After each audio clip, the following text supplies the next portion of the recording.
Belum, Prof. Belum lihat ya? Belum ada, Prof.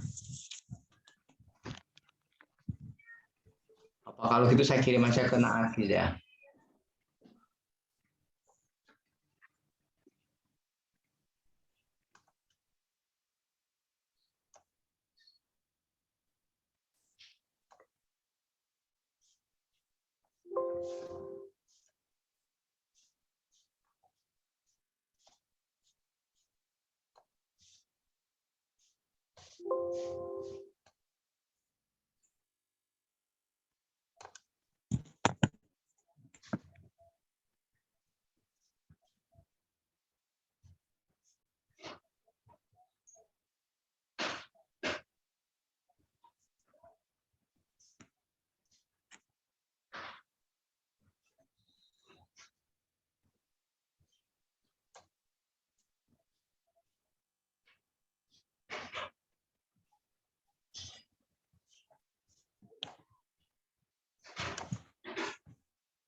Udah kelihatan belum? Oh enggak ya, ini yang nomor berapa nih? Sudah, Prof. Sudah, Prof. Yang kedua ya, Prof? Tapi ini bukan PPT ini yang kemarin, yang kedua. Iya. Iya.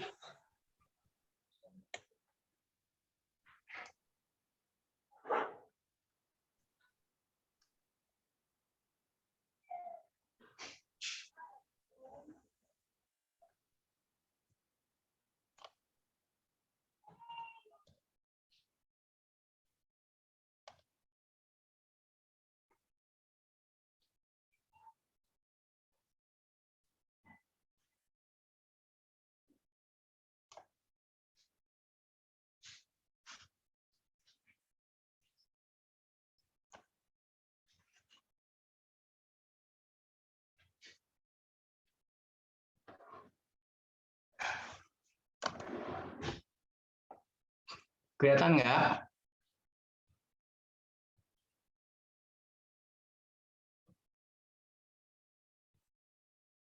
Terlihat nggak, Nabili? Sudah, Prof. Gimana? Kelihatan. Oh, Prof. Ya, kelihatan. Alhamdulillah.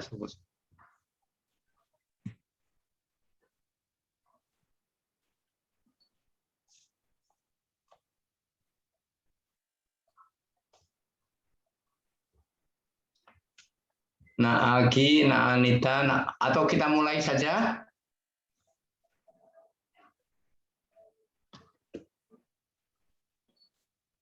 Mulai aja, Prof, nggak apa-apa. Ya, selamat pagi sekali lagi. Assalamualaikum warahmatullahi wabarakatuh. Pagi, Prof. Waalaikumsalam warahmatullahi wabarakatuh.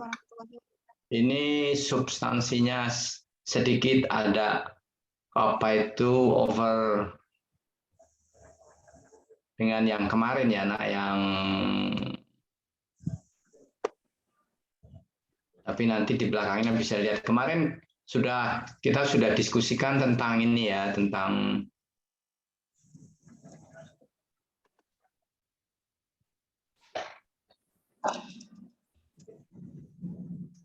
macam-macam area dari atau yang kita diskusikan atau yang kita pelajari tentang akustik ya, nak ya. Sudah tahu kemarin animal bioakustik ya, Nak Billy ya? Sudah, Prof. Sudah. Apa itu? Ada di situ tulisannya, bisa dibaca, bisa diomongkan. There are many different area of study and practice within acoustic. General acoustic material in this category cover the science of sound and wave, how sound is created, how travels, and how it is received. In addition, how materials react to different types of sound. One, Ya. Oke. animal bioacoustics. Animals Animal bioacoustic studies how animals make and how animal make, use and hear sounds. Animal Use. use and hear sounds. Animal bionics, animal bioacoustic also include the use of sound to study and detect the presence of animals and their behavior, sounds they make, the effect of man-made noise on animals, and the use of sonar to monitor the presence of plankton and fish. Oke, ini sama dengan yang kemarin, kita ulangi lagi, tapi nanti penekanannya di belakang kita bisa diskusikan bersama-sama atau ngobrol bersama-sama. Kalau ada yang kurang jelas lagi, kita diulangi lagi. Jadi kalau kita ngomong tentang general akustik adalah akustik umum, jadi ada di bidang akustik. Seperti kita ngobrol kemarin tentang akustik itu sendiri adalah the science of sound, waktu pertama kali kita ketemu. Jadi kalau kita ngomong general akustik itu bahan-bahannya pada hakikatnya adalah termasuk ilmu tentang bukan hanya bunyinya tapi juga tentang gelombangnya. Kalau dijelaskan di belakangnya bagaimana bunyi itu terjadi, bagaimana bunyi itu berjalannya berpropagasi dan bagaimana dia diterima oleh sensor setiap makhluk hidup. Jangan lupa tumbuh-tumbuhan juga menerima bunyi. Bisa, karena kita tahu bunyi itu energi, bisa positif buat mereka, bisa juga negatif. Contoh paling baik adalah kalau anakku pernah ke Mabes TNI ya, di sana itu bagus sekali environment-nya, bagaimana dibangun di sana. Sehingga kalau mobil yang masuk itu sudah kita ukur baik dari tempatnya TNI Angkatan Laut, TNI Angkatan Udara maupun Mabes ABRI. Soalnya kalau TNI Angkatan Darat masih belum pindah, masih nggak mau pindah mungkin, masih di Gambir. Itu bisa kita lihat di situ bagaimana susunan pohon, rumput, dan juga bangunan yang dibangun di sana. Nah di general akustik itu seperti yang barusan saya omongkan, kelompok-kelompok yang lain kalau di sini dijelaskan ada 8 ya nak ya. Itu yang pertama kali adalah animal bioacoustic. Nah ini tokoh atau pakar atau ahli tentang bioakustik ini mempelajari pada hakikatnya bagaimana binatang-binatang tersebut itu memproduksi tanda kutip atau ngomong. Kalau kita ngomong kan manusia, tapi kalau binatang ya berbunyi ya. How animal makes, use, and hear. Jadi bagaimana dia itu memproduksi, ngomong atau mendengar, terus dan dengan sendirinya belakangnya ada reaksinya. Animal bioacoustic also includes the use of sound to study and detect the presence of animal. Karena binatang itu untuk melindungi dirinya, dia itu mungkin kalau lawan dia akan melarikan diri, kalau ada temannya mungkin dia akan mendatangi dan seterusnya. Makanya dikatakan bahwa animal bioacoustic also includes the use of sound to study and detect, mempelajari dan mendeteksi kedatangan. Kelakuan mereka, hubungannya dengan bunyi yang mereka produksi, mereka yang buat. Dan bagaimana kalau kita membuat man-made noise on animals. Jadi kalau anakku mungkin kuno ya, kalau di sawah atau di peternakan, bagaimana kita menakut-nakuti burung atau bagaimana kita menakut-nakuti gajah. Bagaimana juga seperti pernah saya ceritakan mungkin kemarin-kemarin, banyak ikan paus, banyak ikan lumba-lumba yang lari ke darat. Nah, akibatnya dia mati. Padahal sebetulnya dia melarikan ke darat tersebut karena ada gelombang bunyi yang dia tidak senangi, dia tidak inginkan, yang mengganggu sensor bunyi mereka. Kalau di sini digarisbawahi, jadi kita juga bisa memonitor plankton dan ikan. Biasanya kalau untuk kapal-kapal besar, seperti kalau kita tahu, saya pernah juga lihat dan dari pantai barat Sumatera. Itu kalau kita pangkalannya Amerika yang di sana, ternyata banyak sekali kapal ikan. Jadi sebenarnya bukan hanya kapal-kapal Cina ya, nah, yang di lewat Laut Selatan. Di Laut Hindia itu banyak sekali kapal-kapal Amerika yang menangkap ikan di sana. Mungkin anakku kalau belajar sedikit atau baca sedikit tentang bagaimana kehidupan ikan, khususnya ikan tuna, itu anak-anakku bisa mengerti liciknya negara-negara yang sudah maju. Seperti Australia, dia bilang, I do nothing, saya tidak melakukan apa-apa. Tapi ternyata mereka membuat seperti, bukan jala ya, nak, ya, seperti jaringan, kira-kira 20 meter di permukaan. Jadi dari permukaan air laut, sedalam 20 meter. Itu jahat banget itu artinya, karena ikan-ikan itu tidak bisa lewat. Jangan berpikir bahwa ikan bisa langsung menyelam ke bawah, tidak. Nah, karakteristik ikan itu menarik. Jadi dia tidak bisa begitu saja melewati. Kalau dibuat seperti pagar begitu, 20 meter ya dari plastik itu dia tidak akan bisa melewati.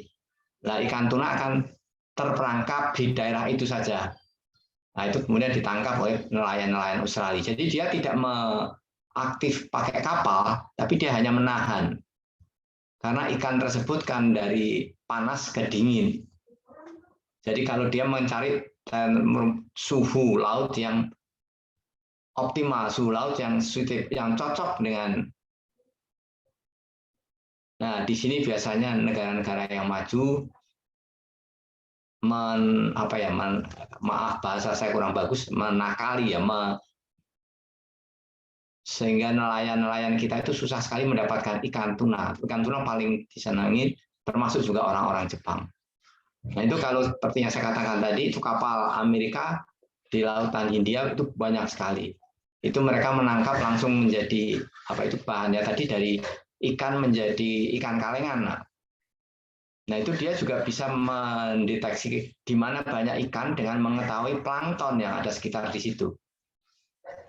Dan plankton yang dimakan ikan tuna itu berbeda dengan plankton ikan-ikan biasa, apalagi kalau yang seperti daerah Pulau Jawa sebelah utara, itu kalau kita sering dengar ikan teri putih yang paling disenangi orang banyak, itu plankton yang dia senangi berbeda dengan planktonnya ikan tuna tadi.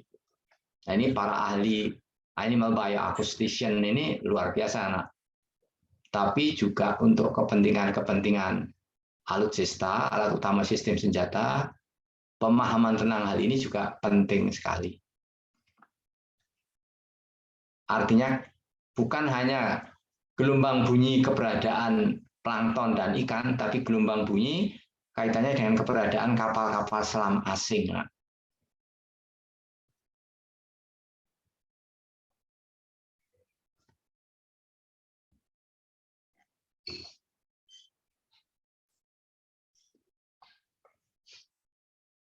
Ini kemarin sudah sedikit ya, tapi diulangi lagi. Tolong Anis dibaca. Architectural acoustic. Architectural acoustic. Architectural acoustic can study how to design buildings and other space that have pleasing sound quality and safe sound levels. Architectural acoustic includes the design of concert halls, classrooms, and even heating systems. Sebetulnya ini masih kurang ya, Nak ya.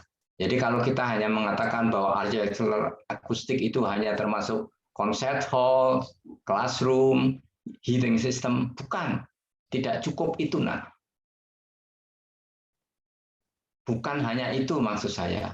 Justru ruangan-ruangan sekolah, ruangan-ruangan rumah sakit, itu sangat penting diperhatikan.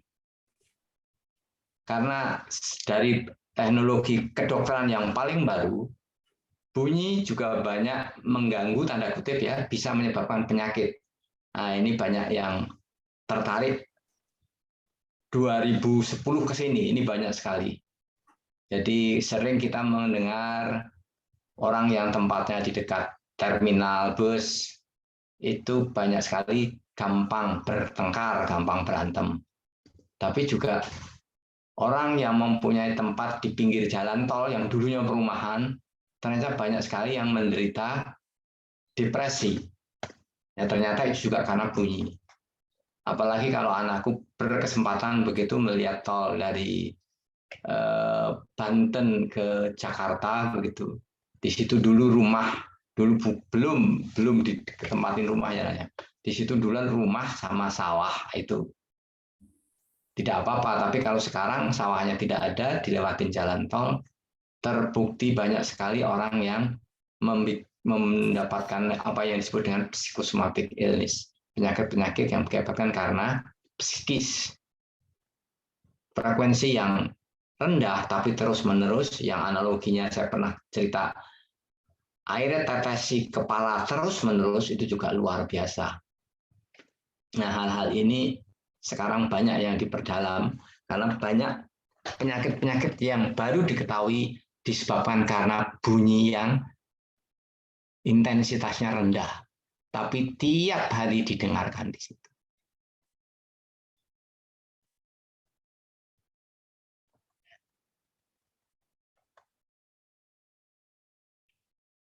Nah, Aryo.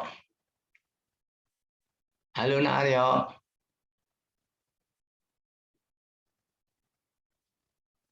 Bisa di-unmute?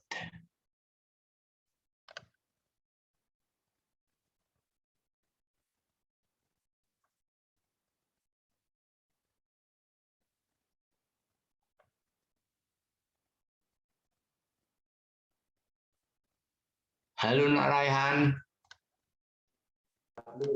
Ya, Prof. Bagus. Tolong dibaca, Nak Raihan. Ya, Prof. Medical acoustic. Doctors and medical research study and use acoustic to diagnose and treat different types of ailments. Illness itu illness, Nak. Penyakit. Oh, ya. Ya, Prof. The study of medical acoustic includes the use of ultrasound and other acoustical techniques to learn how different types of sound interacts with cells, tissues, organs, and entire organism. Cells ya, Nak ya. Interact with cells, tissues, organ, and entire organism. Jadi itu kalau kita ngomong tentang medical akustik, akustik yang berkaitan dengan medis, itu yang barusan saya omong, luar biasa sekarang teknologi berkembangnya, Nak. Dan ini penting sekali anakku mengerti. Karena pertama kali saya mengatakan, bunyi itu apa sih? Bunyi itu energi, itu yang penting dimengerti. Analoginya sama seperti cahaya, itu apa energi. Kalau kita menggunakan energi kurang tepat, ya luar biasa akibatnya dengan lingkungan kita. Mungkin baru, tapi terbukti sudah banyak sekali. Mungkin tertawa anakku, bagaimana tumbuh-tumbuhan kalau dinyanyikan lagu-lagu tertentu, tumbuhan-tumbuhan tersebut lebih subur dibandingkan dengan tidak dinyanyikan. Sebenarnya bukan lagunya, tapi frekuensi dan intensitas dari bunyi tadi sangat-sangat membantu di dalam aliran makan, dan kemudian juga makanan, maksud saya zat-zat yang dibutuhkan oleh tumbuhan tersebut, juga pemasakan di daun. Itu ternyata fungsi energi, baik itu mungkin infra ataupun ultra, itu sangat membantu mereka. Jadi bukan hanya pupuk.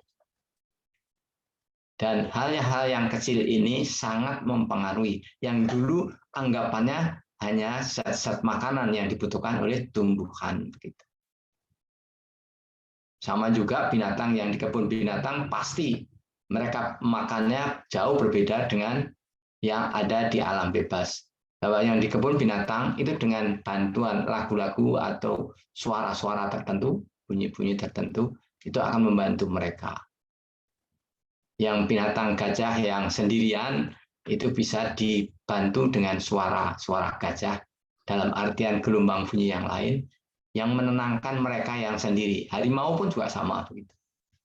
Ini hal-hal ilmu yang baru baru berkembang, mulai ilmunya si akustik sudah lama, tentang keterkaitan antara bunyi dengan makhluk hidup yang lain, yang dulu tidak diteliti lebih dalam.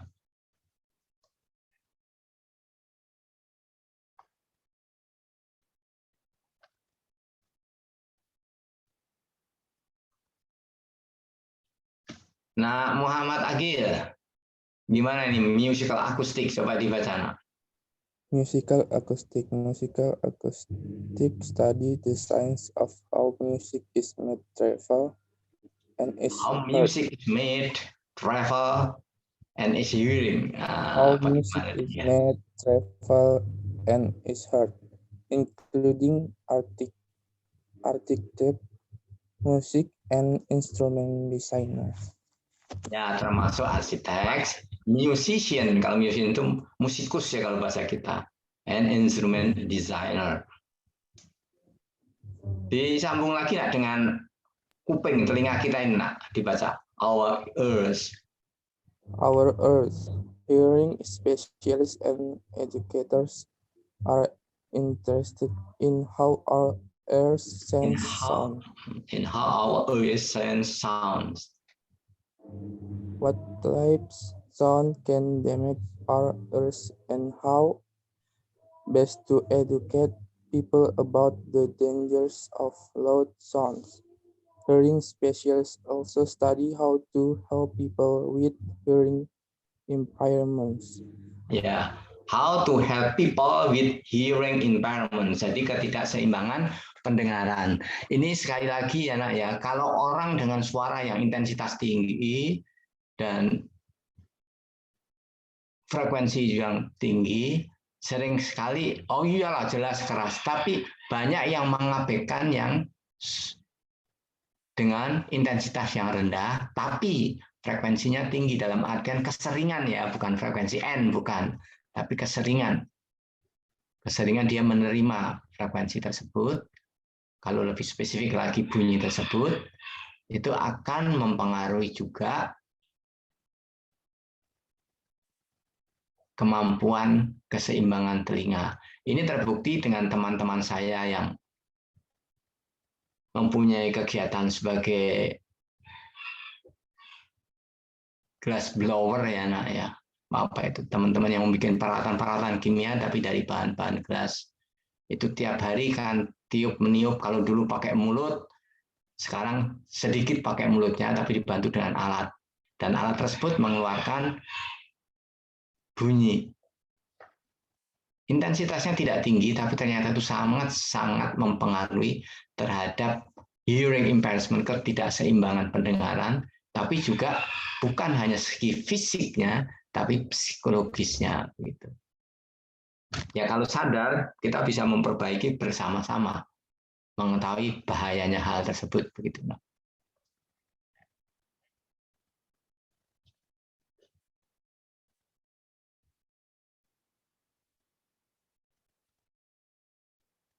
Nah, Willy, dibaca nak Willy yang nomor 6.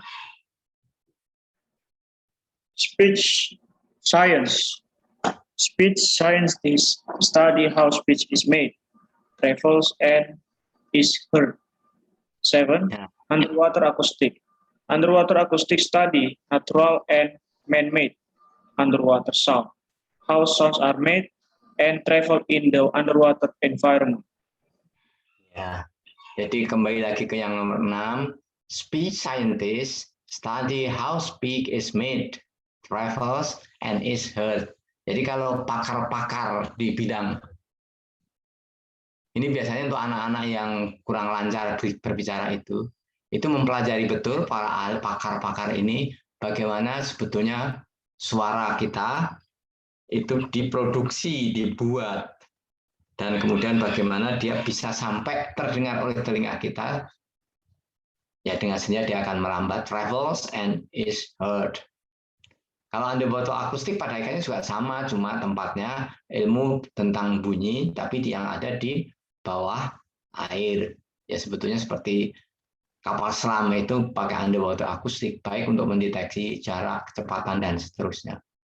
Nah, pakar-pakar underwater akustik ini disebut underwater acousticians, study natural man-made underwater. Nah ini man-made underwater sounds ini seperti suara kapal selam, ini akan sangat mempengaruhi. How sound amid, nah bagaimana suara yang diakibatkan oleh kapal selam tersebut, atau kapal-kapal bukan kapal selam, tapi kapal-kapal besar, kapal-kapal induk. Itu kan juga kapal induk itu terdiri paling tidak itu 3 ruangan, nah, tingkat ke bawah sampai ke bawah itu, di bawah air itu. Dan ini akan suara itu akan sangat mempengaruhi terhadap kehidupan di sekitar, termasuk itu ikan tadi, plankton dan tumbuhan laut. Ya kalau ini sudah lama, tapi yang saya katakan tadi saya garis bawahi, justru sekarang yang intensitas rendah, yang sekarang banyak dikontestasikan, dipelajari oleh mereka, oleh underwater acoustician.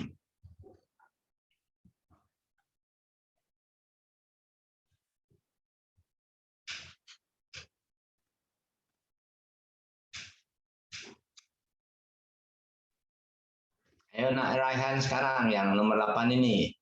Noise environmental acoustics.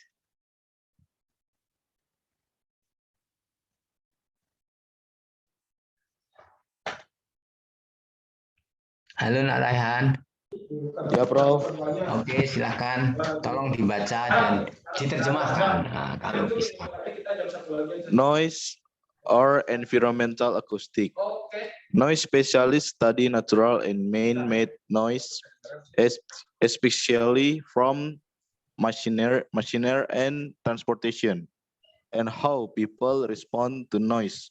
Knowledge produced by this science can be used to redesign noise machinery or to recommend ways of shielding the noise, or to help lawmakers and public officials create rules for limiting exposure to noise. Jadi noise ini terminologinya hampir sama dengan cahaya ya, Nak ya. Sama juga dengan radiasi juga. Jadi ada terminologi limiting exposure to noise. Tapi diulangi dari yang atas, Nak. Noise specialist study natural and man-made noise. Jadi pakar-pakar kebisingan, tahu ya Nak ya kebisingan apa Nak Raihan? Ya Prof, kebisingan adalah suatu suara yang tidak kita inginkan. Ya bagus sekali, bunyi ataupun suara yang tidak kita inginkan. Jadi tolong dari definisi itu ada akibatnya. Jadi bukan bunyi yang menggelegar, tapi juga bunyi yang lemah. Tapi itu sangat mengganggu kalau frekuensinya keseringan, bukan frekuensi N ya, keseringan menerimanya badan kita itu sering sekali. Badan kita, jadi bukan hanya telinga, itu sangat mempengaruhi. Seperti orang yang membetulkan jalan, nah, mungkin anakku sering melihat membetulkan jalan, kemudian dia membongkar jalan tersebut, aspal tersebut dengan mesin yang dia pegang tangannya. Itu luar biasa. Nah, mungkin suara bunyinya itu bisa kita hilangkan. Tapi getarannya akibat dia memegang tersebut, itu yang luar biasa sebetulnya membuat seseorang itu tidak menjadi sehat. Ini yang juga baru sekarang berkembang. Pada umumnya kalau di barat, kalau di timur, saya ngertinya cuma di Jepang, mesin tersebut tidak ada lagi. Karena itu merusak organ tubuh. Tapi kalau di tanah air masih sering sekali saya lihat teman-teman yang kurang beruntung yang memperbaiki jalan raya itu sering membongkar dengan alat yang dipegang oleh tangan. Itu bahaya sekali. Jadi bukan, kan bunyi itu pada energi, gelombang ada getarannya. Nah, getaran bukan hanya yang terdengar di kuping, tapi yang terasa di badan, menyerang komponen tubuh lainnya atau bagian tubuh lainnya, itu amat sangat mempengaruhi. Ini kalau kaitannya dengan kesehatan. Itu pun juga digunakan sebagai alat membunuh orang, yang sering saya katakan alutsista, itu juga sama. Kita pun pernah hal itu untuk menghentikan demonstrasi, itu kita sudah mampu untuk menghentikan itu. Cuma masalahnya kan kenapa tidak digunakan, itu lain lagi.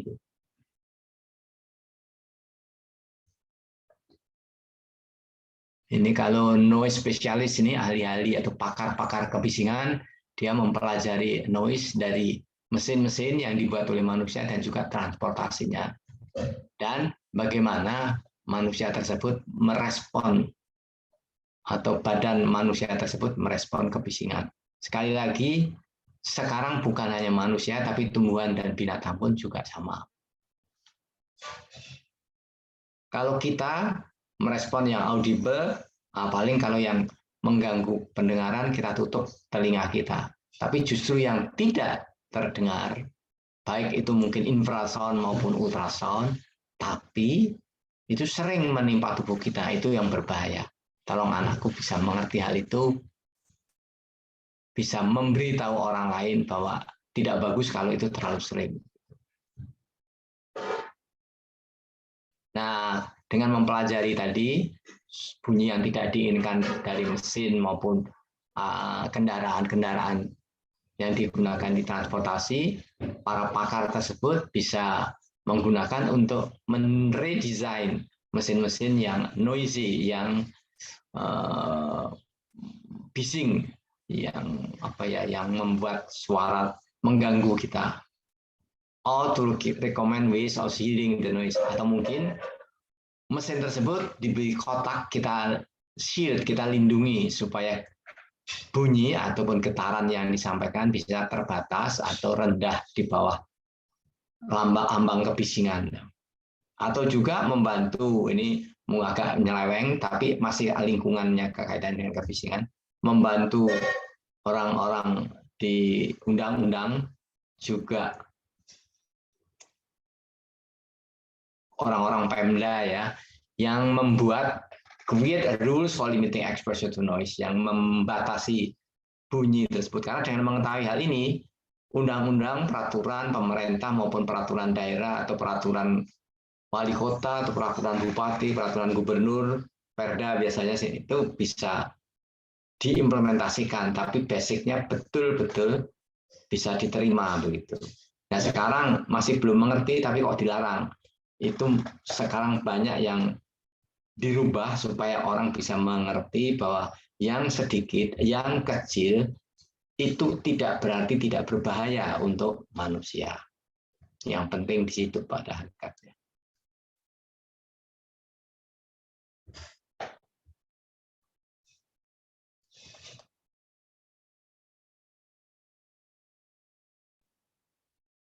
Nah, Aryo tadi belum ya? Sudah datang apa belum, Aryo Laksono?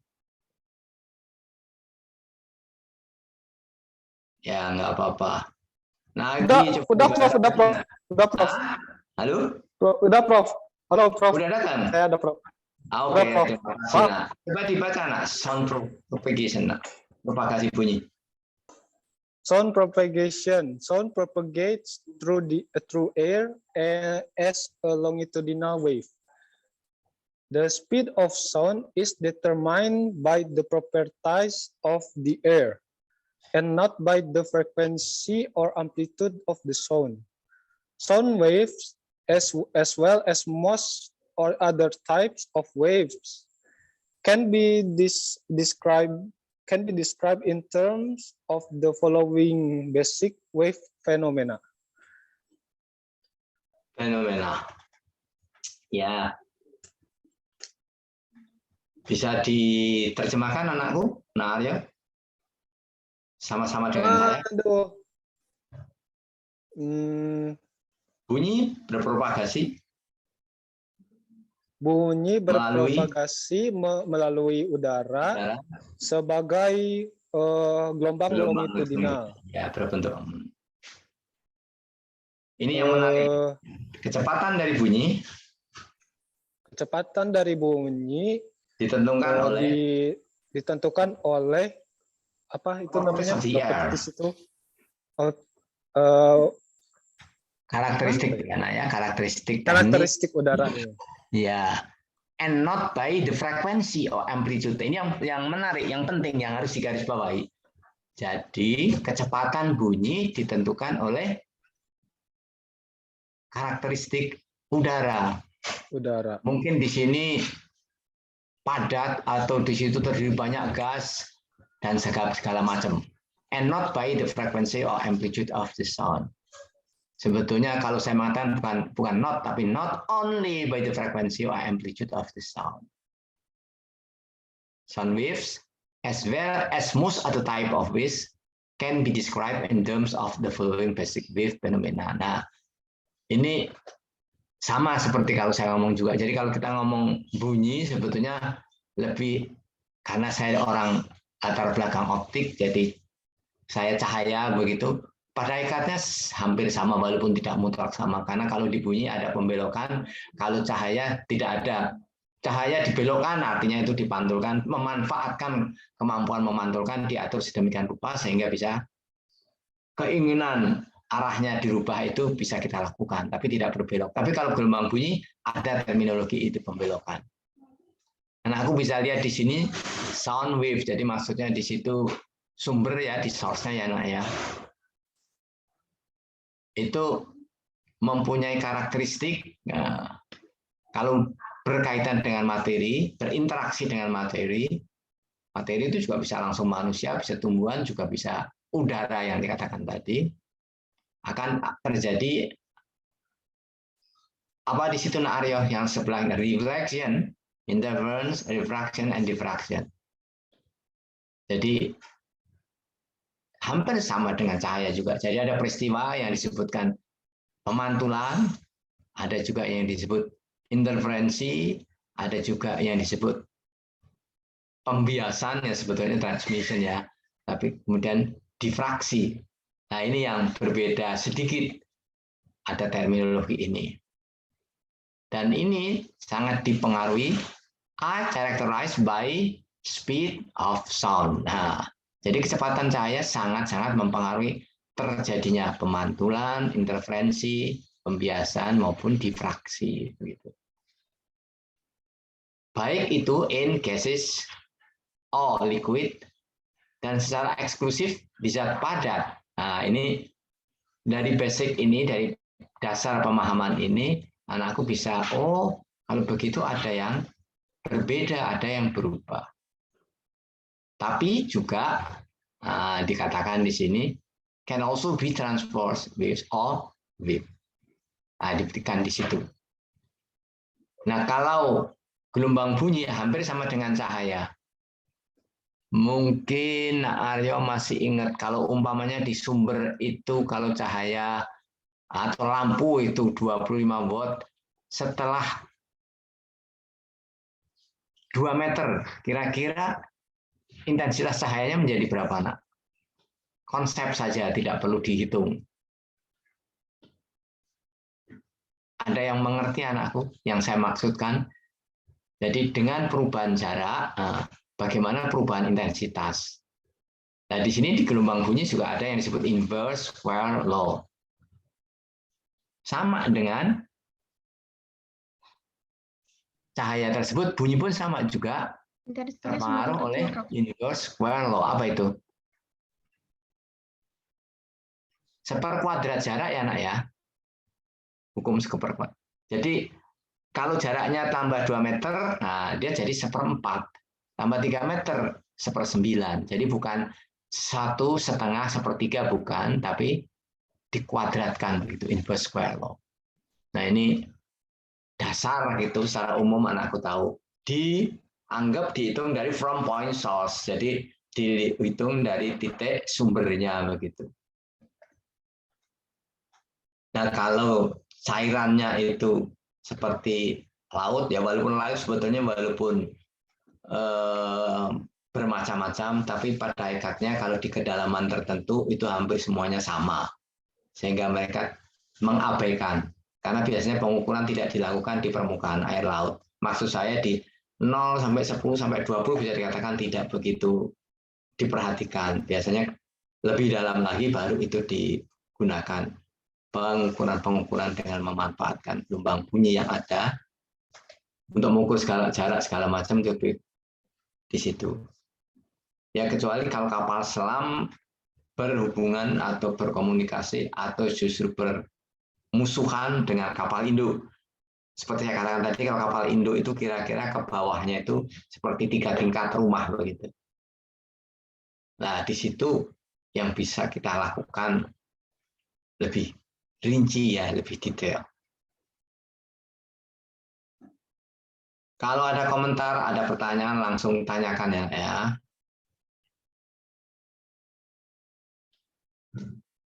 Ini gambar secara sederhana begitu, Nak.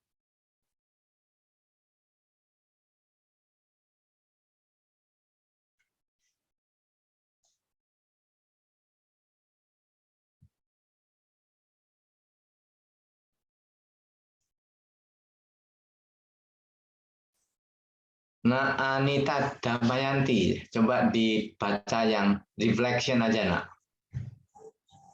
Terus mencoba, silakan baca, Nak. Reflection. There are methods of room reflection. All affect the sound of your system. A reflection of a nearby hard surface may be almost as loud as the original sound. A reflection of a nearby hard surface may be almost as loud as the original sound. Maybe enaknya di sini ya. Dikatakan di situ hard surface. Jadi sebetulnya ini sangat-sangat sangat-sangat mendasar, tidak 100% benar. Ini kalau untuk anak SD atau anak SMP yang belajar tentang pemantulan bunyi begitu bisa diterima, tapi tidak sesederhana itu. Ini hanya mengatakan kalau materi atau substansinya itu keras. Nah, keras itu macam-macam lah. Ada keras yang memang betul-betul keras seperti emas, seperti platinum, seperti rhodium gitu. Itu memang keras dan memang ikatan molekulnya kuat. Tapi kalau kita ngomong tentang kayu, tentang plastik juga ada yang keras. Nah, ini berbeda sekali sebetulnya pendekatannya. Tapi secara umum, bagaimana bunyi berprovokasi, terus kemudian pemantulan. Karena dikatakan pemantulan berarti itu bunyi yang dipantulkan itu kalau bendanya keras, sebenarnya lebih spesifik lagi, datar. Kita tidak ngomong tentang angin, tidak ngomong tentang interferensi dan seterusnya, tapi khusus untuk bunyi yang mengenai benda keras, begitu bisa katakan. May be almost as loud as the original sound. Seolah-olah itu dipantulkan semua si bunyi tadi begitu. Ini panduan umum aja. Jadi kalau dipantulkan ya bunyi yang kita dengar itu tidak jauh berbeda. As loud as sama seolah malah sama ini as loud as the original sound. Itu kalau direfleksi, dipantulkan. Bagaimana dengan yang diserap, Nak? Coba diteruskan, absorption. Absorption. The most common way of controlling unwanted reflection is through the use of sound-absorbing foam or fiberglass. Fiberglass. Jadi ini dasar sekali ya. Jadi sebenarnya ada pertimbangan-pertimbangan yang banyak, tapi paling tidak ini memberikan guidance, memberikan bimbingan. Jadi kalau pemantulan, ya yang datang kalau kita ngomong tentang Fresnel kan sinar datang sama dengan sinar pantul, sudutnya juga sama persis dan seterusnya. Ini theoretically kayak begitu. Tapi kalau permukaannya tidak keras, nah itu sama sekali berbeda. Yang kedua, absorpsi. The most common way of controlling unwanted reflection is through the use of sound absorbing foam or fiberglass. Jadi kalau di sini dengan karakteristik atau kemampuan menyerap, maka cara sederhana, cara yang paling umum, the most common way untuk mengendalikan unwanted reflection atau ya sebetulnya noise juga is through the use of sound absorbing foam or fiberglass. Ada ruangan-ruangan untuk eksperimen itu biasanya dikatakan bebas gema. Tapi sebaliknya kalau ruang yang penuh gema itu jadi ada standarnya. Kalau bisa berkesempatan ya itu bisa melihat dan sekaligus mendengarkan begitu. Bagaimana ruang yang disebut ruang bebas gema itu kayak apa? Terus parameter-parameter apa saja sebetulnya yang diutamakan gitu.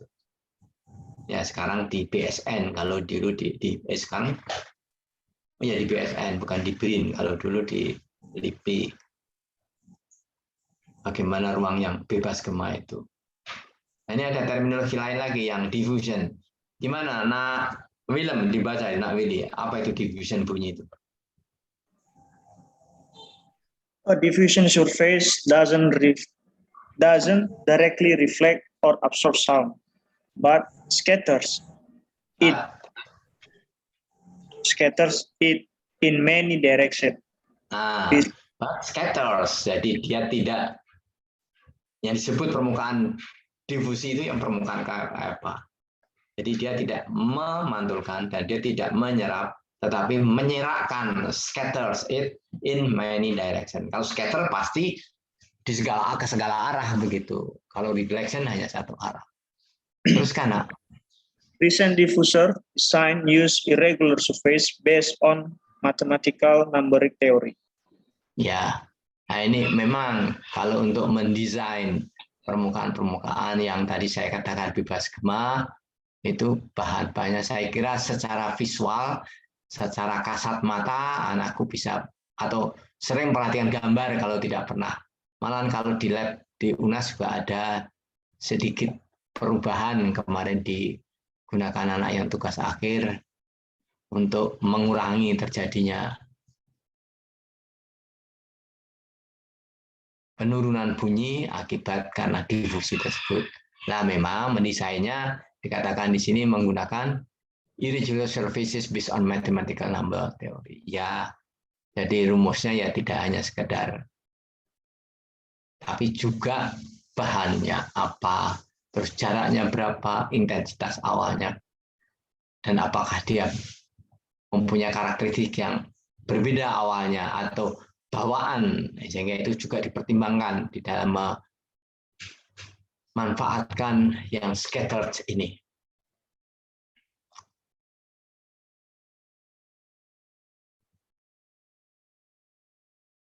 Ya, sebetulnya ini sederhana, tapi ini penting kalau membuat atau merancang sistem yang dimanfaatkan untuk mengukur kecepatan bunyi atau mendeteksi kemungkinan-kemungkinan perusakan bunyi terhadap sistem kita, atau mungkin justru malahan interferensi saja. Tapi tetap kalau kita mempunyai sistem, mempunyai alat ukur, saya dulu pernah cerita tentang sistem dan sistem ya, itu amat sangat sensitif terhadap hal-hal yang kita tidak sangka begitu. Jadi kalau tadi sudah jelas kalau diffusion itu karena permukaan yang tidak rata, jadi kita bisa mendapatkan bisa mendapatkan atau bisa terjadi scatter. Nah, kecil itu sangat mempengaruhi kualitas. Apalagi kalau kita ngomong kualitas bunyi begitu yang mempunyai persyaratan-persyaratan tertentu.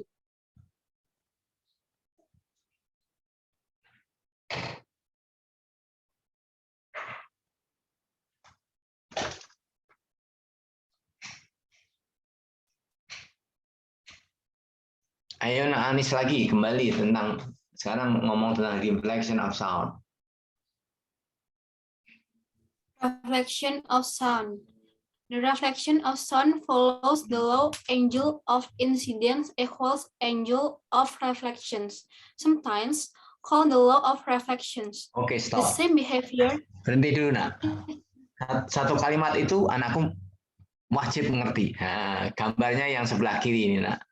Sebelah kiri dari penglihatan anakku. Langsung diterjemahkan coba. Itu dasar soalnya. Fresnel. Kayak optik itu, Fresnel lens. Refleksi dari suara Ya, refleksi bunyi. Jadi off-nya itu jangan diterjemahkan. Kan The Republic of Indonesia kan bukan Republik dari Indonesia kan. Kita kan ngomong Republik Indonesia. Nah, itu reflection of sound yaitu ya pemantulan bunyi. Nah, gitu. Bukan pemantulan dari bunyi, tidak. Pemantulan bunyi.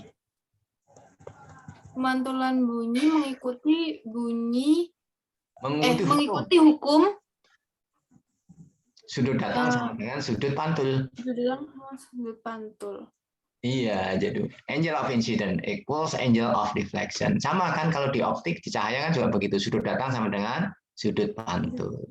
Sometimes called the law of deflection. Jadi seringkali atau ini terminologinya, jadi kadang-kadang hal ini disebut dengan hukum pemantulan.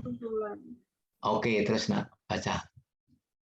The same behavior is observed with light and other waves, and by the bounce of a billiard ball off the bank of a table.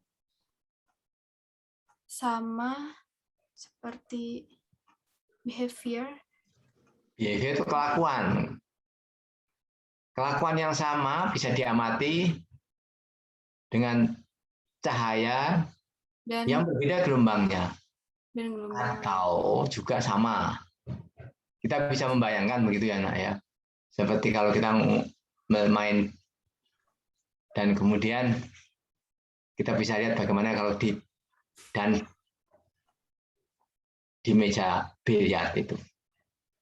Ya kalau tidak pernah ya samalah seperti main apa ya. Ya biasanya main anak laki-laki itu ya pokoknya sudut batang sama sudut mantul dan seterusnya itu pasti bisa. Memang tidak terlalu diperhatikan kecuali kalau jatuh lain lagi itu atau dipukulnya miring berputar begitu. Tapi itu yang harus dimengerti. Ini gambarnya seperti ini. Sudut datang sama dengan sudut mantul. Dibaca terus Pak Anis. The reflected waves can interfere. Ya. The reflected wave can interfere with incident waves, producing patterns of constructive and destructive interference. Iya. Jadi akibatnya dia bisa memperlemah dan bisa memperkuat karena kan interferensi. Interferensi bisa si bunyi bisa menjadi tambah keras atau bunyi hilang. Kapan kalau bunyi tambah keras dan kapan bunyi hilang? Anakku tahu. Di situ dikatakan konstruktif and destruktif. Ya, kalau sama-sama gelombangnya di atas frekuensi sama dengannya kan penjumlahan ya kan, kalau kita ngomong gelombangnya sinusoidal itu kita gambar. Tapi kalau destruktif pada saat yang positif amplitudenya A, yang satunya persis juga di sudutnya amplitudenya minus A, ya akhirnya kan nol artinya. Nah, itu destruktif, interferensi yang sifatnya destruktif. Ya sederhana, cuma memang di sini karena kita pakai bahasa Inggris jadi agak berbeda sedikit. Tapi paling tidak dengan membiasakan hal ini anak-anakku jauh lebih cepat mengerti nanti kalau belajar seterusnya. This can lead to resonance called standing waves in rooms. It also means that the sound intensity near a hard surface is enhanced because the reflected wave adds to the incident wave, giving a pressure amplitude that is twice as great in a thin pressure zone near the surface. This is used in pressure zone microphones to increase sensitivity. The doubling of pressure gives a 6 decibel increase in the signal picked up by the microphone. Reflections of wave in strings and air columns are essential to the production of resonance standing waves in those systems. Ya, ini biasanya dilakukan sering kali kita dengar atau kalau tidak hanya dengar sering kali kita lihat bagaimana seseorang yang set up sound system biasanya melakukan hal ini. Yang kita ngapain sih itu kok bolak-balik begitu. Pada ikatnya dia memberikan sehingga dia bisa mendapatkan giving a pressure amplitude that is twice as great in nothing. Jadi bisa 2 kali. Nah ini bisa bermanfaat, makanya sering kita dengar halu-halu 1, 2, 3, 4 dan seterusnya. The doubling of pressure gives a 6 decibel increase. Ya, kan kita tahu dengan hitungan pakai dB kita tidak bisa langsung kalau 2 kali kalau bukan pakai bilangan biasa, kalau pakai desibel kan logaritmis ya. Jadi perlu diperhatikan juga. Reflection of waves in strings and air columns are essential to production of resound standing wave in the system. Ya, apalagi kalau studio rekaman, hal-hal ini sangat diperhatikan, termasuk noisy dari si peserta atau pelaku, bukan pelaku sih ya, biasanya pemerhati, bukan si pelakunya. Kalau pelakunya pasti serius karena yang direkam. Tapi di sini untuk orang-orang yang di sekitarnya yang kepengen melihat aja, biasanya memberikan interferensi yang merugikan untuk kualitas bunyi yang dihasilkan untuk rekaman tersebut.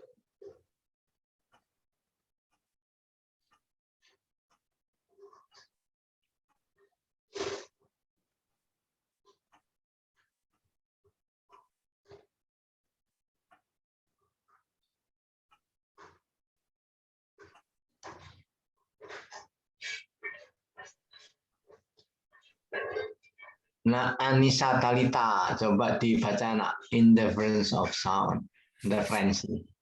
Interference of sound. Two traveling waves which excite in the same medium will Maaf, interfere. nah, itu exist ya, nah, ya nggak usah excite. Iya, exist saja. Two traveling wave which exist Traveling in the wave, di dua panjang gelombang yang bersatu, ya, yang exist, yang ada di same medium. two Will traveling interfere with each other. in the same medium will interfere with each other. Ya kan, tahu kan? Jadi kalau ada gelombang-gelombang, dua gelombang yang berjalan, yang berpropagasi, kalau istilahnya traveling di sini tuh, di medium yang sama, dia maka akan terjadi peristiwa interferensi. Iya, dan mereka akan interfere each other. Oke, teruskan. If their amplitude at the interference is said to be constructive interference and destructive Interference. Tadi yang saya ceritakan tadi. Constructive interference and destructive interference. If they are out of phase and subtract. Patterns of destructive and constructive interference ya Pak? Iya, interference. Okay. Patterns of destructive and constructive interference may lead to dead spots and live spots in auditorium acoustic. Oke, stop dulu nak. Jadi sebetulnya ini sederhana, cuma karena pakai bahasa Inggris. Tapi kalau pakai bahasa Indonesia, anak pasti langsung tahu. Gitu. If the amplitude at, jadi kalau amplitudo dari kedua gelombang tadi, ini kan two traveling waves. Jadi kalau dua gelombang ini tadi ditambahkan, apa itu bertambah, maka interferensi itu disebut interferensi yang konstruktif. Is said to be a constructive interference. Tapi sebaliknya, kalau out of phase, jadi fasenya, ini bisa dilihat di gambarnya ini. Jadi kalau yang konstruktif ya akan saling, tapi kalau destruktif bisa. Nah, hal ini yang perlu dimengerti. Ini sederhana banget begitu. Nah, akibat dari patterns of destructive and constructive interference mirip tuh dead spot, jadi ada yang nol akhirnya, atau live spot in auditorium acoustic. Tapi secara gambarnya, visualnya bisa kayak begitu. Tapi kalau yang kita dengar, lu kok bisa nggak kedengaran begitu. Saya kira sederhana banget ini, tapi perlu dimengerti. Dan saya yakin anakku sudah mengerti lama tentang hal ini. Oke, nah dibaca terus. Interference of incident and reflected wave is essential to the production of resonant standing waves. Nah, itu penting. Interference has far-reaching consequences in sound because of the production of beats between two frequencies which interfere with each other. Interfere with, jadi saling berinteraksi. Jadi bisa menolkan. Jadi sebenarnya tidak salah benar, tapi bisa mengenolkan karena persis fasenya sama, amplitudonya sama. Nah, Bisa dilihat di gambar di sini. Kalau umpamanya sama tapi amplitudenya bertentangan, ya akan zeroing, dia akan nol. Akibatnya dead spot, hilang.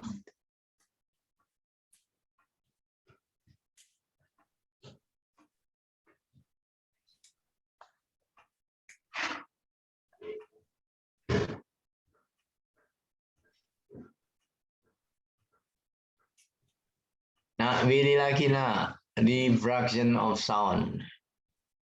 Memang ini asing ya, berarti jarang sekali kalau kita memberikan terminologi pembiasan bunyi, begitu jarang. Tapi pada hakikatnya ini hampir sama dengan saya, cuma pemahamannya yang sedikit harus dimengerti. Silakan dibaca, Nak.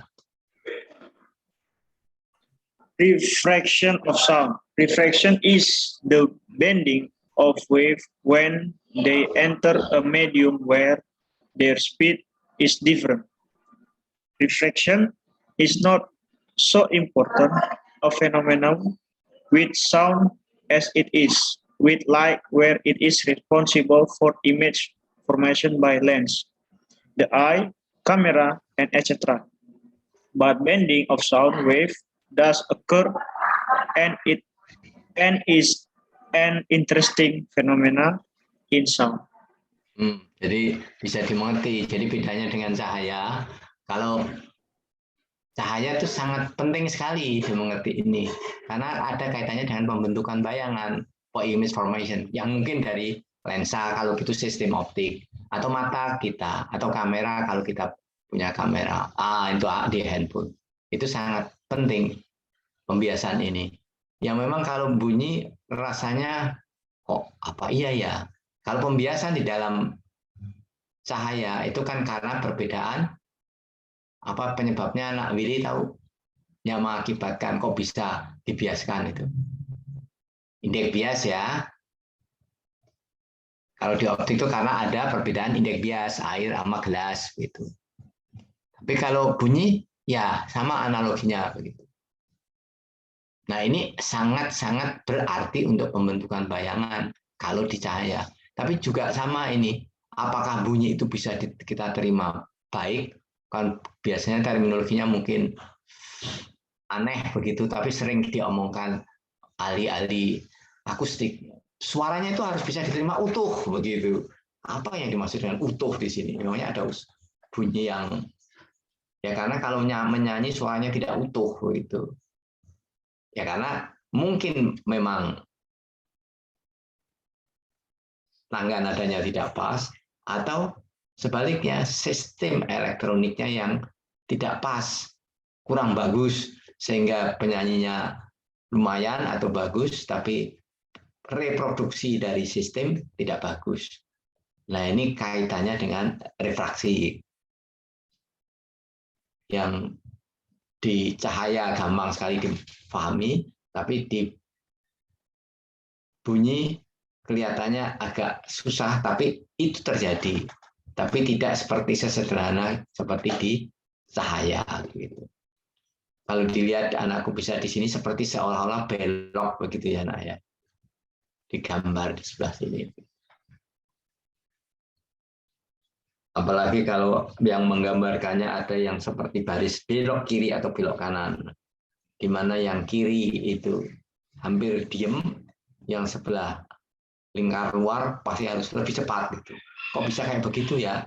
Nah, itu dari konsep tadi yang dipelajari tadi di sebelum ini, itu kita bisa mengerti, oh karena kalau di cahaya kepadatan yang berbeda, jadi dibelokkan tapi beramai-ramai. Ini juga sama.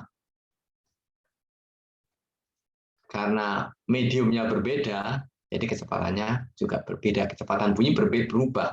Yang tadinya melewati udara 340 meter per detik, kemudian di air laut, kalau itu dianggap sama dengan air yang biasa, sudah berbeda.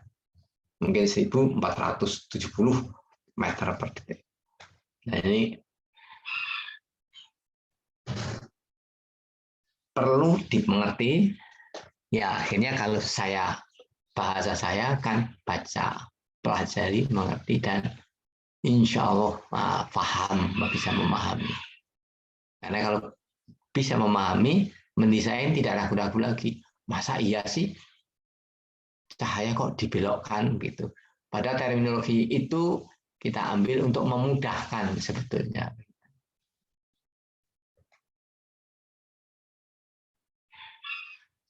Di sini bending of sound wave does occur and is an interesting phenomenon in sound. Jadi sama tapi ya berbeda. Konsepnya sama tapi berbeda di dalam processingnya begitu antara bunyi dan cahaya, khususnya tentang pembiasan. Nah ini kan kita lebih cenderung pembengkokan begitu ya. Nah, ya. Tapi pada hakikatnya konsep yang sama. Karena tadinya dari medium yang renggang melewati medium yang relatif padat atau sebaliknya. Itu digambar kalau di sebelah kiri konkret ya beton.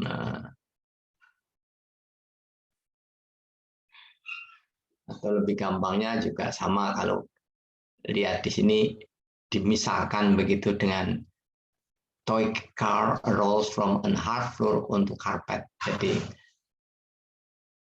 mainan mobil-mobilan itu kalau lewat jalan yang kasar, kemudian jalan karpet. Apalagi kemudian kalau anak bisa perhatikan jalan-jalan yang halus, maksud saya lantainya itu relatif tidak ada gangguan. Itu bisa bukan belok karena bannya, tapi belok karena perbedaan alasnya tadi. Perbedaan kehalusan permukaan tadi. Ini juga sama sebetulnya. Dan kalau bunyi itu melewati zat padat kan bisa di analogikan seperti itu. Yang jadi mobil-mobilan atau car itu bunyi gelombang bunyinya. Bagaimana dari yang kecepatan menjadi kecepatan yang ya karena lebih padat dibandingkan dengan yang udara begitu.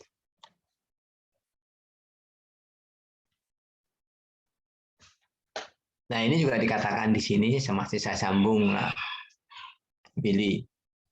This visualization may help in understanding the nature of refraction. Jadi cerita yang barusan tadi membantu kalau di pembiasan di optik rasanya langsung bisa mengerti. Tapi kalau di sini yang pada hakikatnya sama. Karena dari yang tidak kasar lewat ke kasar, yang permukaannya mulus ke permukaannya tidak bagus begitu.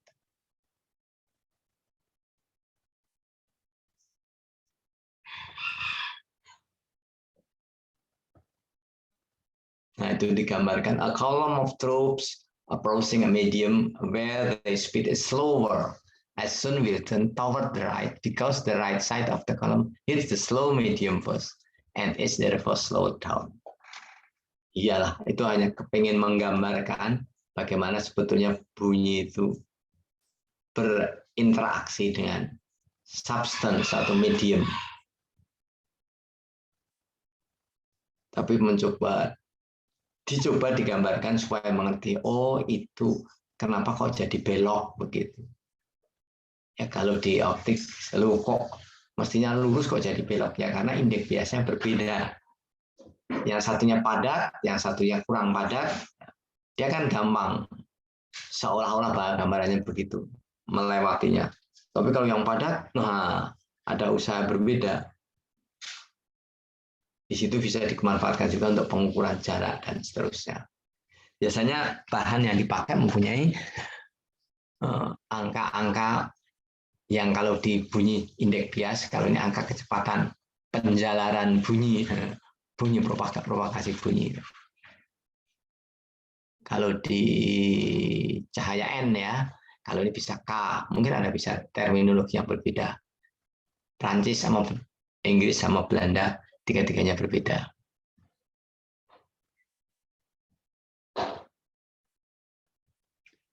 Not only does the direction of marching, but also the separation of the marchers is decreased.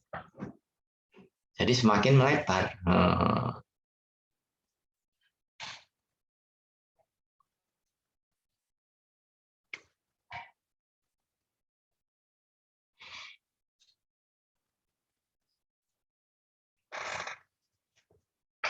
Itu rumus dasar. Buat saya justru yang penting pemahaman dulu. Rumus gampang sekali, cuma memasukkan angka-angka untuk menghitung supaya lebih cepat.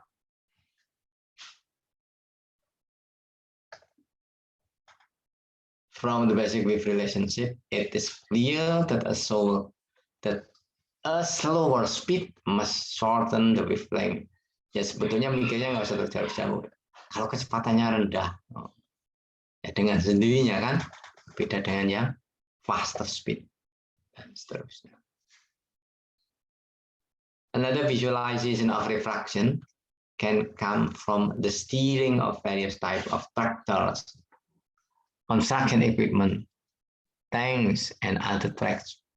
Nah, ini dibayangkan dengan benda yang besar supaya maksudnya di sini supaya lebih mengerti bagaimana sebetulnya refraction. Kalau ngomong jahatnya begitu pembelokan gitu. Kalau di cahaya pembiasan gitu. If you apply the right trick, the vision right because gambarannya disederhanakan, mudah-mudahan tambah mengerti. Kalau bisa menggunakan rem itu, kemudian maka kendaraannya akan ya the right trick jadi rem sebelah kanan ya akan belok ke kanan, berhenti yang sebelah kiri cepat-cepat muter.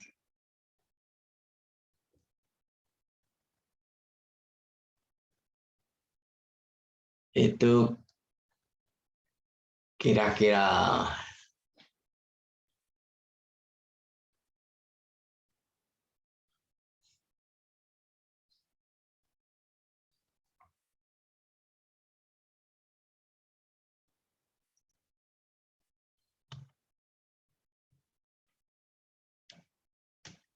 Nah, Anita Damayanti, coba dibaca nak, refraction of sound. Refraction of sound. If the air above the earth is warmer than that at the surface, sound will be bent back downward toward the surface by refraction. Mengerti ya nak ya? If the air above the earth is warmer, jadi kalau ada, tolong kalau huruf hidup bacanya the ya nak ya. If the air above the earth lebih panas, lebih hangat than that at the surface, sound will be bent back downward toward the surface by refraction. Ini yang kelihatannya sederhana supaya membantu maksudnya begitu pemahaman yang di atas tadi. Kira-kira kenapa ya? Kok di sini if-nya the air above the earth is warmer than that. Kok bend back? Apa sih akibatnya? Kalau lebih hangat, lebih panas, maka molekul-molekulnya kan begitu nak. Jadi kemudian bunyi itu seolah-olah bisa menyelundup, begitu. Saya kira pemahaman-pemahaman yang konyol, yang sederhana, saya pikir bisa dimanfaatkan untuk mengerti, memahami.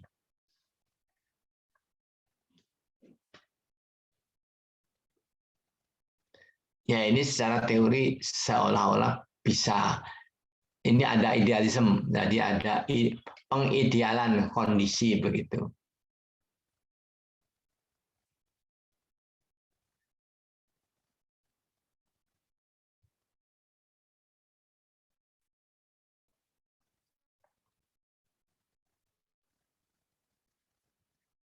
Coba diterusin sedikit lagi, nah ini reflection of sound effect. Sound propagates in all directions from a point source. Normally, Tahu ya, itu artinya?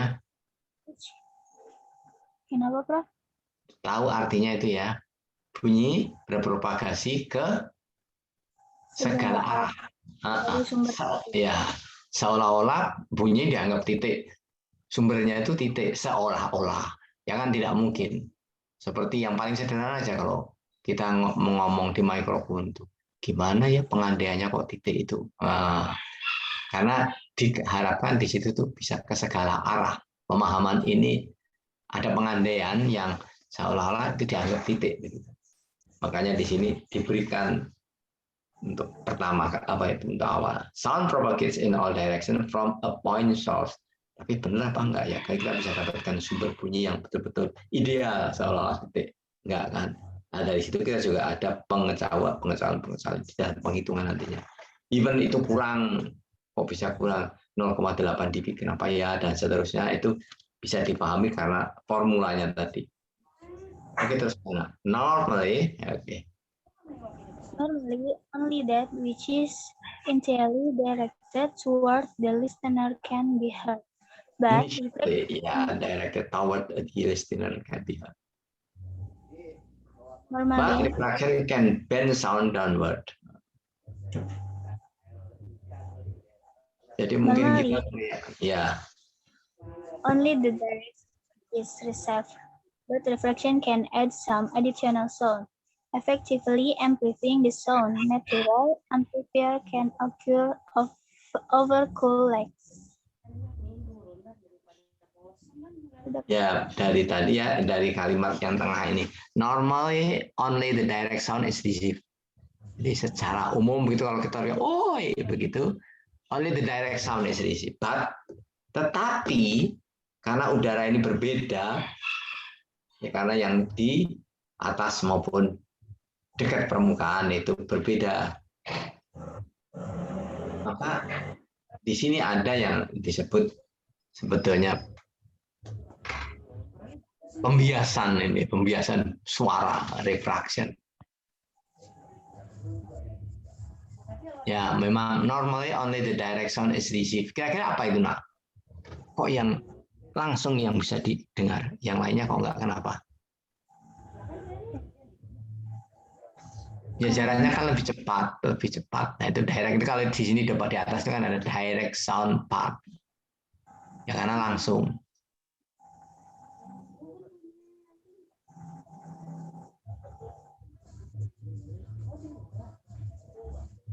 Nah ini mungkin kalau ada ya saya tidak tahu.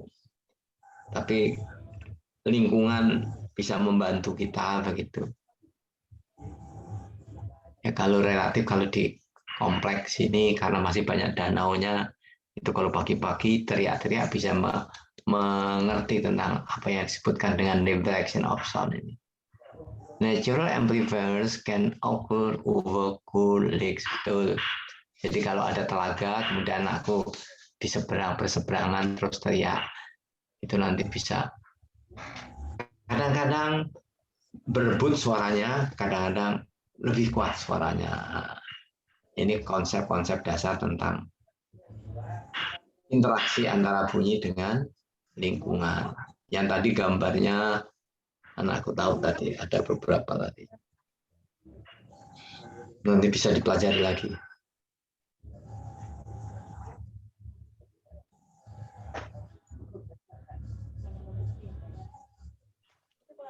Ayo Nak Akil, diteruskan Nak. Reflection of sound 6.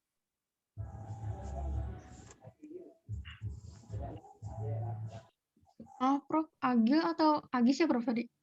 Oh, Nak Agil Muhammad, Nak Muhammad Agil. Oke, Prof.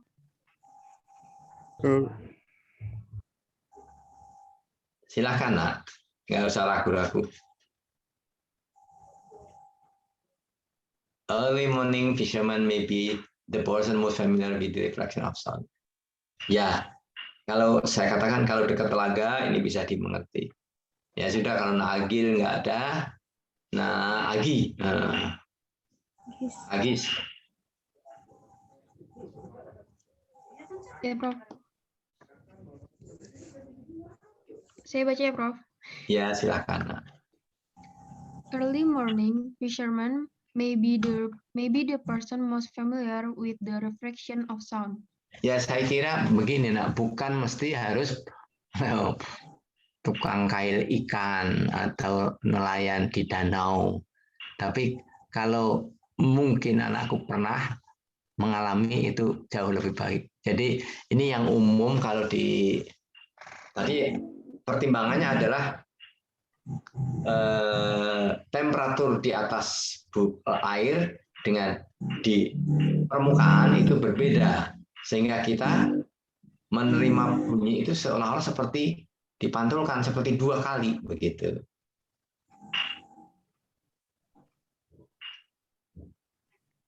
Maksudnya dari tulisan tadi termasuk ini juga. Ayo teruskan Agis. Consider that you have gone out to a lake before dawn. Just as the sun rises over a cool lake, you may hear someone speak to you saying, "Good morning." You look around and can't see anyone. You are just about the point of questioning your sanity anyway, being out at this time of the morning. So you decide to ignore it. But the voice comes again. "Good morning." Finally, you look at the other note who has gotten up at this hour. For across the lake, much further than you could normally hear a voice. Nanti maksudnya Agis. Ya nggak usah good morning lah. Halo, itu aja juga boleh lah. Suka dengar halo tapi nggak ada orangnya gitu, Prof. Cuma dengar suara. Betul ya. Sebetulnya ada juga orangnya, cuma kita tidak bisa melihat orangnya karena jaraknya jauh. Tapi kita mengerti. Tapi kok 2 kali gitu? Ya karena tadi yang saya katakan, yang penting di situ. Jadi kok ada 2 suaranya begitu. Orang menganggap itu seperti gema. Oi, begitu. Kalau di pantai selatan, nah mungkin kalau ke gua, ya. Ke gua ya, bukan ke gua, ke gua. Tapi kalau di sini, kecepatan yang lewat di atas permukaan dan lebih tinggi lagi itu berbeda. Ya di kaki sama di telinga beda. Sehingga yang di kaki dan yang di telinga tadi suaranya karena kedengaran itu telinga nggak ada, kaki bisa mendengar. Itu loh kok suaranya kok 2 kali gitu. Padahal manggilnya cuma sekali. Ya. Kalau nggak percaya praktekkan.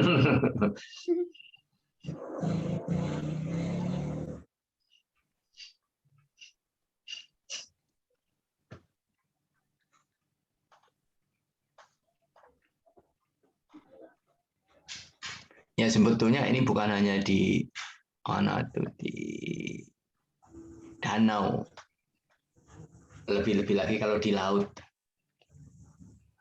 Kalau saya berdasarkan pengalaman, laut selatan mungkin yang ada teluknya itu mungkin lebih bagus lagi kalau teriak begitu 2-3 kilo begitu pas lagi sepi pagi-pagi. Ya seperti mungkin Teluk Pacitan atau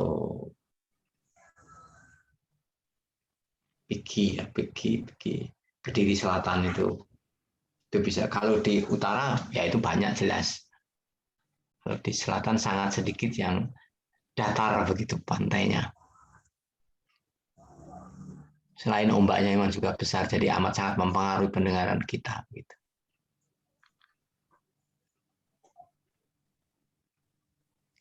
Yang paling penting dalam tulisan ini di sini di kertas apa itu di PPT ini adalah this natural amplification over cool bodies of water is one of the few natural examples of sound diffraction. Jadi kelihatannya aneh, tapi ada 1 kali bunyi, tapi suaranya berurutan begitu. Ini akibat karena adanya pembiasan bunyi sound diffraction.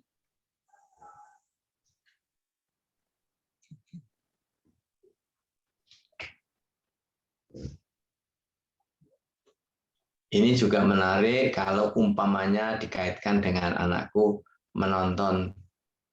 Ya, tapi sekarang pada umumnya kalau bioskopnya kecil dan kemudian tidak ada tiang di situ.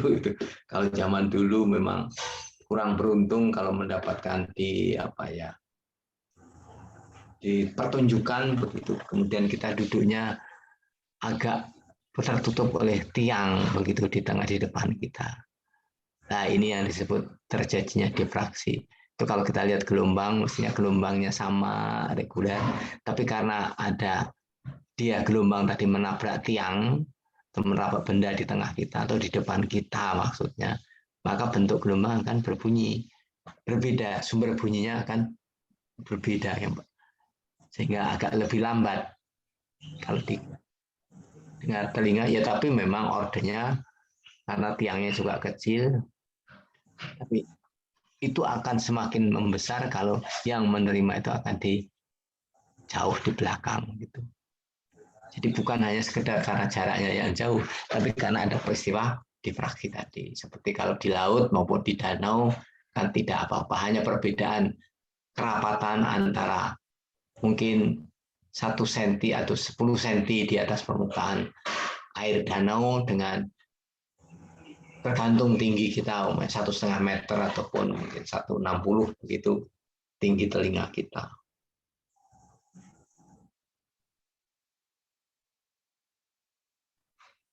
Nah, kalau di sini bending, nah ini pembengkokan ya. Kualitas bunyi akan sangat mempengaruhi. Nah, ini memang di dalam desain penting sekali bagaimana kalau dalam orkestra, di dalam ruangan, itu kita bisa meniadakan perbedaan seseorang di pesta-pesta. Ya memang pada umumnya kalau ada begini, posisinya adalah persis seperti lingkaran. Padahal kalau kita bikin seperti stadion begitu rasanya relatif susah, khususnya untuk desain arsiteknya ya di atasnya ya. Walaupun sekarang memang sudah, tapi kalau kita ngomong di daerah itu kan juga biaya relatif mahal. Pemahaman hal ini bagi desainer amat sangat menentukan.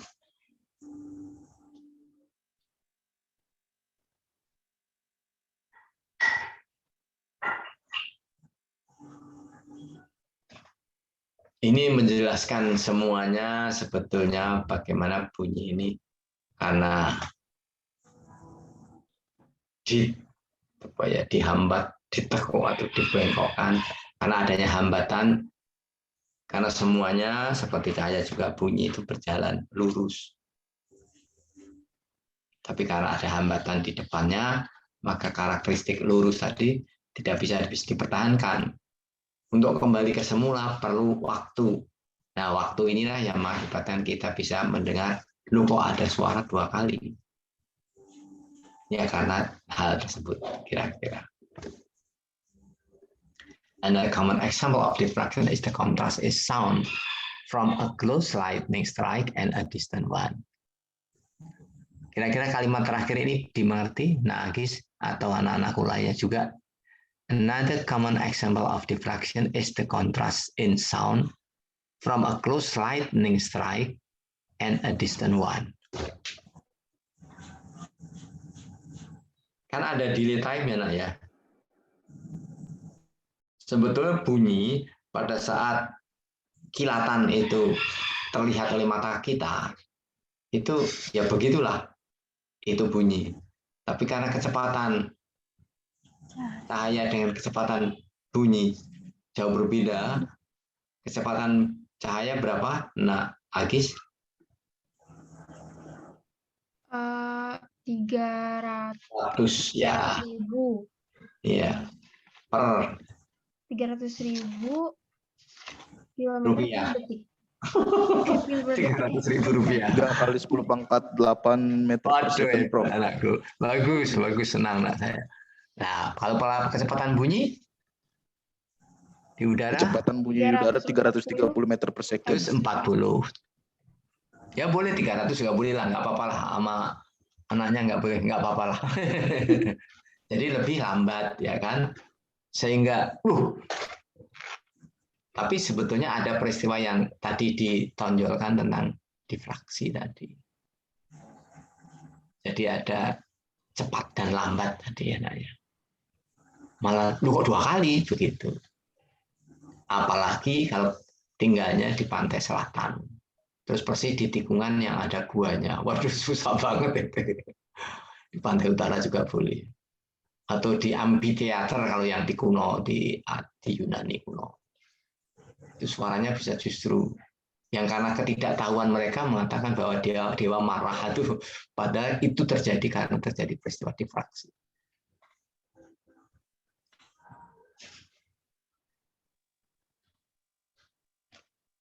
Ayo nak dibaca nak. Nah, siapa tadi? Aku.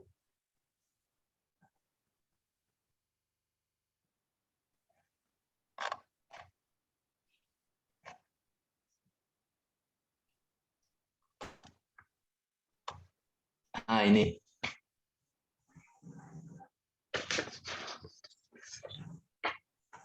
The thunder from a distance, nah, ayo silakan. Nah, Agil bukan? Muhammad Agil, aku soalnya nggak bisa lihat ini gambarnya. Ya, Prof. Ya, The thunder from a distant strike will be experienced from a as distance, long yang jauh, ya, will be experienced. since it is the long wavelength which can bend around obstacle to get to you. Ya, sebelum nyampe ke kita, to get to you. Jadi ada halangan-halangan di depan tersebut. Ada faktor terus. There are other factors such as the higher air absorption Of high frequency. Tapi kita pengen digarisbawahi, but diffraction plays a part in the experience. Ya. Jadi di sini digarisbawahi itu memang oke lah kalau dengan cahaya yang nggak bisa dibandingkan, wong yang satunya 300.000, nah ini 340, 300.000 pun itu kilometer, mil, nah, ini justru cuma meter. Tapi itu terjadi dan suaranya kayak dua dan tapi bukan gema, lain lagi dengan gema ya, dengan reverberation ya.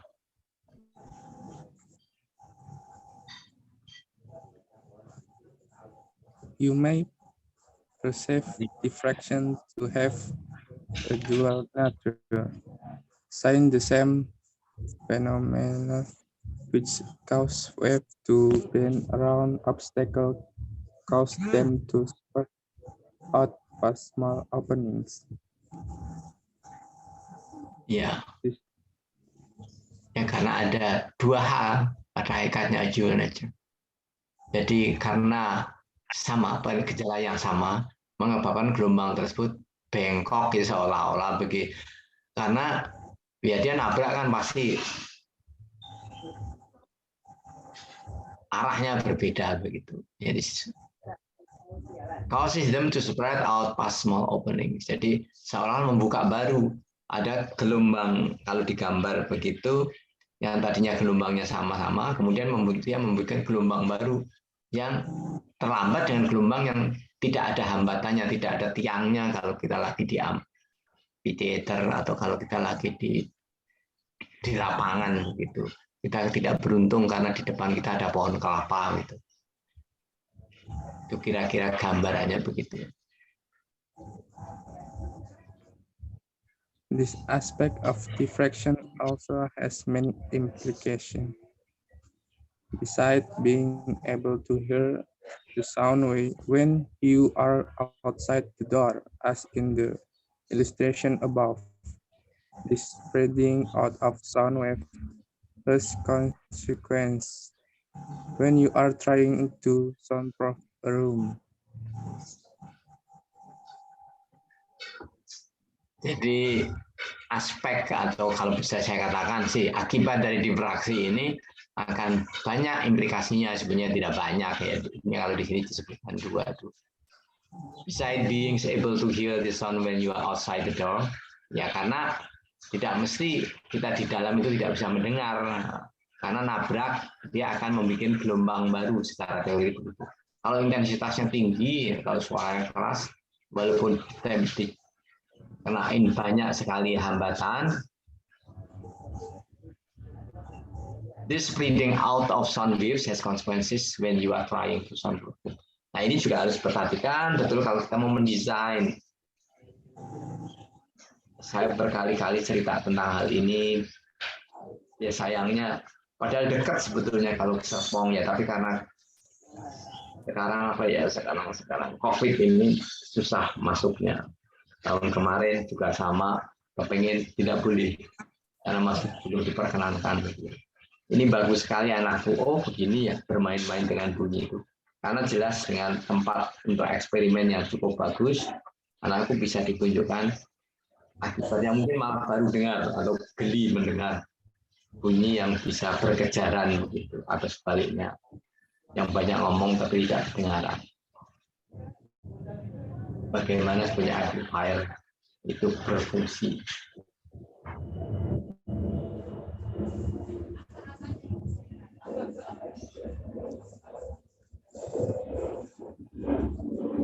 Ini agak menjauh, tapi tetap saja kita belajar tentang bunyinya, begitu.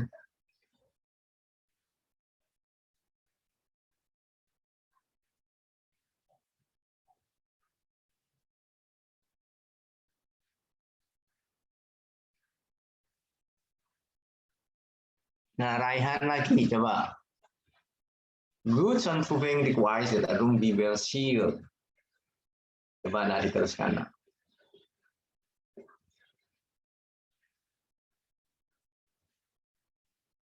Nah, Raihan tidak menjawab. Ya, Prof. Maaf, Prof. Oh, ya, silakan. Diffraction of sound. Good soundproofing requires that a room be well sealed because any openings will allow sound from the outside to spread out in the room. It is surprising how much sound can get in through a small opening. Itu aja dulu, nah. Stop sampai situ dulu aja. Ya, Prof. Good soundproofing requires that a room be well sealed. Ya, tapi well-nya itu kayak apa begitu. Jadi maksudnya di seal yang baik itu sel yang bagus yang kayak apa? Karena kenapa? Any openings, any ya sebarang. Ya mungkin lubang, mungkin terbuka pintu, jendela dan seterusnya, will allow sound from the outside to spread out in the room. Nah, ini ngomong tentang soundproofing yang bagus ya, soundproof yang bagus itu diperlukan seal yang baik juga begitu. Jadi seperti jendela biasa begitu itu tidak memenuhi karena banyak nanti suara atau bunyi yang kejaran begitu. Akibatnya bukan gema tapi ada bunyi yang menyusul yang sebetulnya sama persis pertama kali keluar dari sumber bunyinya, tapi nyampainya di telinga kita berurutan. Nah, itu namanya tidak ruangan yang bagus. Makanya di sini dikatakan good soundproofing requires that a room be well sealed. Jadi dibutuhkan, dipersyaratkan bahwa ruangan itu harus betul-betul di-seal yang bagus. Karena sebarang bukaan akan memungkinkan bunyi dari luar itu spread out in the room, contribute di situ. It is surprising how much sound can get in through a small opening. Good sealing of loudspeaker cabinet is required for similar reason. Juga sama juga. Jadi kalau anak-anakku sudah melihat sering, tapi mungkin kenapa kok kayak begitu gitu. Jadi loudspeaker cabinet dan banyak sekali sealingnya supaya betul-betul itu bagus. Jadi tidak suaranya yang keluar itu bisa dikurangi atau diturunkan. Ya karena merendahkan atau menurunkan proses difraksi terjadi. Terus dibaca lagi, nak. Good sealing, Prof. Ya. Ya, good sealing, oke. Good sealing of loudspeaker cabinet is required from similar reason. Another implication of diffraction is the fact that a wave which is much longer than the size of obstacle, like the posts in the auditorium above, cannot give you information about that obstacle. Implikasi dari diffraksi adalah ya seperti yang saya katakan tadi. Apalagi kalau kemudian di situ ada upacara di depan, kemudian banyak yang teriak-teriak itu. Ya memang banyak yang don't care tentang hal tersebut, tapi kalau kita ngomong, kepingin mendengarkan bunyi-bunyi musik yang ideal, nah, pertimbangan-pertimbangan itu justru kalau dengan desain yang bagus, bunyi yang ada di depan itu betul-betul bisa dilihat, nah bisa didengar, lihat dan otomatis didengar di tempat-tempat yang khusus ada laboratorium bunyinya. Ya, saya paling bisa merekomendasikan ke LIPI, sekarang ke BRIN itu. Cannot give you information about that obstacle.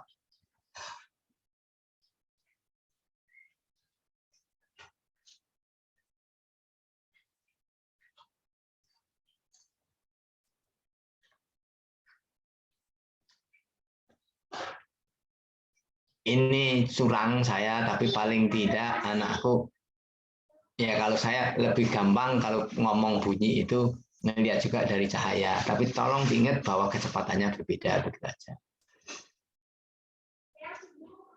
Muhammad Naanisa, Nah Aryo, Nah Aryo Laksono, Ya, Prof. yuk silakan nak, minta tolong dibaca, yuk biar didengar teman-temannya. Yeah, diffraction of sound. A fundamental principle of imaging is that you cannot see an object which is smaller than the wavelength. A fundamental principle of imaging is that you cannot see an object which is smaller than the wavelength of the wave with which you view it. Iya, ini optik, nah yang saya katakan curang tadi ya. Kalau kita kepengen melihat gambar, kalau sering terminologinya bayangan,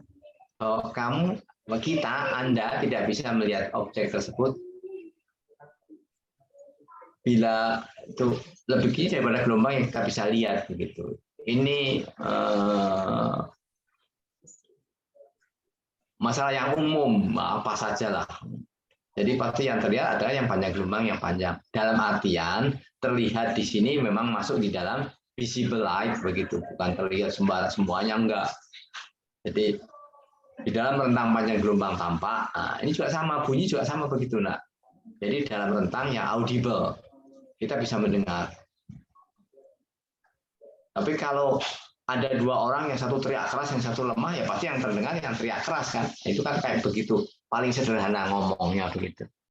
Tapi kalau ngomong secara fisika kayak begini. Wavelength-nya tidak. Terus dibaca nak, kalimat kedua. You cannot see a virus. You cannot see a virus with a microscope because the virus is smaller than the. Okay, Yeah. You cannot see a virus with a light microscope because the virus is smaller than the wavelength of visible light. Ngerti ya nak ya. Kita tidak bisa melihat virus dengan light microscope because the virus is smaller than the wavelength of visible light. Ini sederhana sekali, tapi seringkali kita lupa. Kok nggak bisa lihat, kok nggak nampak apa ya. Sedangkan yang cahaya yang kita pakai pun itu kan visible. Visible itu dari berapa sampai berapa, nah, aku kan tahu, ya kan? Apa itu? Kalau kita ngomong antara nano, ada yang 350 sampai 700 nano, atau 3.500 angstrom sampai 7.000 angstrom. Bolehlah 3.500 sampai 8.000, yes. 8.000 biasanya sudah merah itu. Ini bukan far. Nah kalau lebih kecil ya, wong yang lihatnya aja lebih penting nggak bakalan terlihat begitu. Ini sama dengan bunyi juga, nak.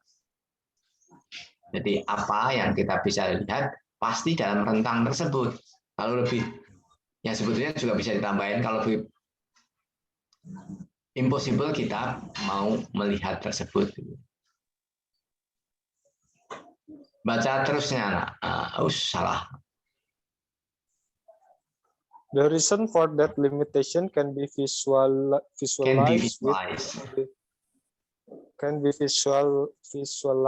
with the auditorium. For example, Ya, dengan menggunakan the sound. Untuk. Itu tadi yang didongengkan tadi. Oh yes, yeah, Prof.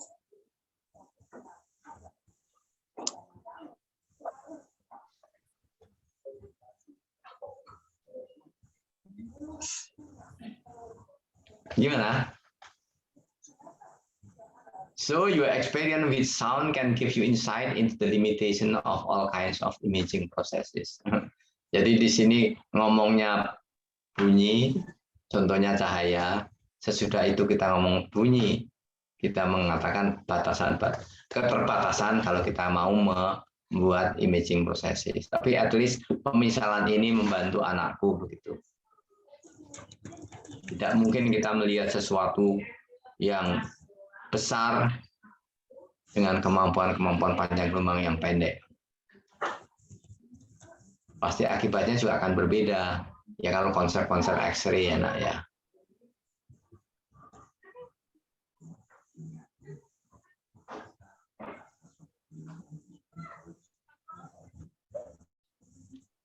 Nah ini membedakan bunyi, ya, di sini dikatakan ada if a marching band is approaching on a cross street, which instrument will you hear first? Will you hear first? Bisa jawab langsung ini, nak. Jadi anakku melihatnya, apa itu mendengarkan, bukan melihat. Tapi belum kelihatan. Tapi alat atau instrumen, alat musik apa yang pertama kali kita bisa dengar? Ya memang itu sudah dituliskan langsung begitu. Ya kalau pakai piccolo sih, tapi kalau nggak pakai piccolo, ya pokoknya yang lebih pendek. Tapi bukan berarti yang tidak terdengar, tidak di ambang daerah yang bisa kita dengar. Ya tidak perlu itu. Kalau 20 frekuensinya 20 di bawah 20 ya kita tidak mungkin dengar begitu. 20 sampai ke 16 atau 20 yang audible.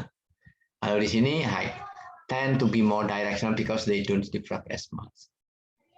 Ya karena dia tidak dibengkokkan, dia tidak bisa terdengar oleh ini hal-hal yang sepele, konsep-konsep dasar. Tapi pantas ya kalau saya mendengarkan drum band, kok justru piccolonya yang dengar dulu. Tapi kalau yang mendengarkan itu di depan, itu justru genderang, dam, ya itu yang lebih duluan dan seterusnya. Kira-kira sepele pendekatannya, tapi dikaitkan dengan kenyataan-kenyataan yang ada begitu. Ini secara praktis.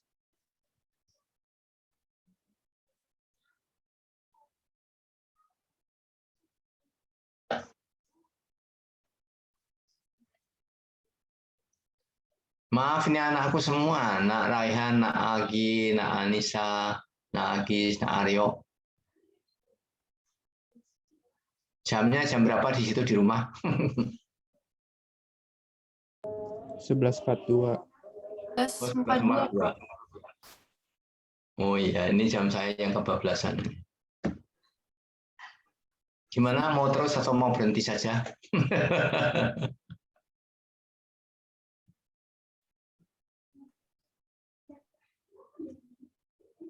Ini anak-anakku belum punya ya, nak ya. Apa itu PPT ini ya? Belum, Prof. Ya, saya akan kirim ke Nak Agis atau sekaligus saja saya sama-sama gitu. Nanti saya kirimkan ke emailnya ya semuanya ya. Iya, Prof. Ini masih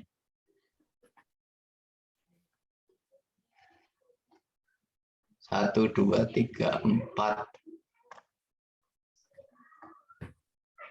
Soalnya banyaknya sampai dengan 33, 34 penutup. Oke, saya minta maaf ya, Naya. Terima kasih banyak. Dipelajari sendiri di rumah. Kalau kurang puas atau tidak tahu, bisa SMS atau Pak, saya kepingin ngobrol, saya ditelepon, boleh. Saya akan telepon ke anak-anak semuanya. Gimana, Nak Willy? Siap, Prof. Ya, kalau tidak atau kurang, bisa langsung telepon atau SMS. Siap. Aman, Tidak Prof. tahu atau kurang tahu dengan informasi, ya. Soalnya kalau di dongengnya kan jam 11.40, tapi tadi juga terlambat. Nanti absensi akan saya kirim, kemudian anakku bisa tanda tangan di kotak-kotak, tapi mungkin tidak akan sekarang. Ada komentar, ada pertanyaan, Nak Raihan, Nak Agil, Nak Willy sendiri, Nak Anis, Nak Anita? Kemungkinan tidak, Prof. Tidak. Oke. Dari Terima saya kasih banyak ya. Jadi saya stop ini sampai dengan 33 tapi belum nyampe. Speaker sound controls belum juga. Oke, terima kasih ya. Saya akan kirim sesudah ini segera. Assalamualaikum warahmatullahi wabarakatuh. Terima kasih semuanya, Nak. Waalaikumsalam. Waalaikumsalam warahmatullahi wabarakatuh. Terima kasih.